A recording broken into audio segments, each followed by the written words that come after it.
হয়েছে এত ফেরেশতা আকাশ থেকে আজ আবু জারের জানাজা এসেছে।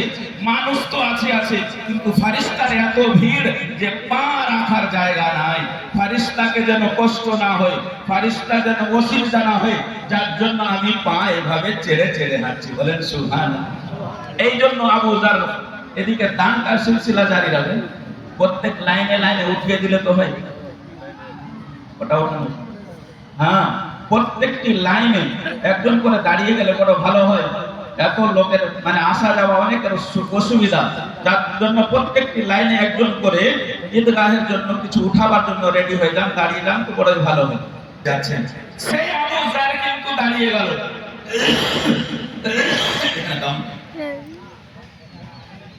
সেই আবু জার গফফারি রাদিয়াল্লাহু তাআলা আনহু বলছেন, ইয়া রাসূলুল্লাহ, ইয়া হাবিবাল্লাহ, সব রকমের গুনাহ আপনার প্রশ্নের উত্তর যে আমরা এত করে আমাদের আর যারা করেনি তাদের একবারও শোনো। আবু জার গফফারি রাদিয়াল্লাহু তাআলা আনহু হাত জোড় করে দাঁড়িয়ে গেলেন। এইভাবে সুন্নত আদবের সঙ্গে দাঁড়িয়ে গিয়ে বড় জোর করে বলেন, ইয়া রাসূলুল্লাহ, ফিদাকা আবি ওয়া উম্মি, ইয়া রাসূলুল্লাহ, আপনার পদতলে আপনার চরণ তলে আমার মাতা পিতা কুরবান, ইয়া রাসূলুল্লাহ। হাজী সাহেব জালালউদ্দিন সাহেব দিলেন বয়ের কাছে থেকে শেখ জালালউদ্দিন সাহেব 500 টাকা। যে 10 পাড়ার লোক নাম নিজের পাড়ার বলবে আর দিবে, তবে তো আমি নতুন ইমাম বলতে পারবো এই পাড়ার লোক এত দিয়েছে, এই পাড়ার লোক ফার্স্টে থাকলো, এই পাড়ার লোক হাইস্টে গেল। কিন্তু ওটা কিছু বলছেন না আপনারা। হ্যাঁ, বয়ের কাছে থেকে 500 টাকা আসছে। আল্লাহ এই দানকে কবুল করো।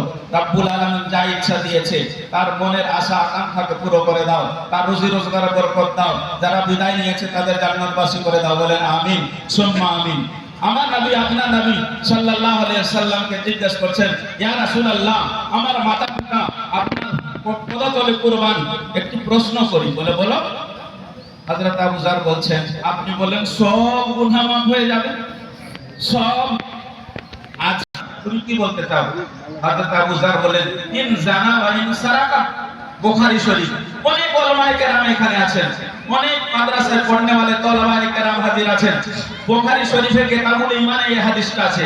আমি পড়িয়েছি, অনেকবার পড়েছি তো আলাদা, পড়িয়েছি বুখারী অনেকবার। বারাকাতুহু ইসলাম। সেখানে হযরত আবু জার রাদিয়াল্লাহু তাআলা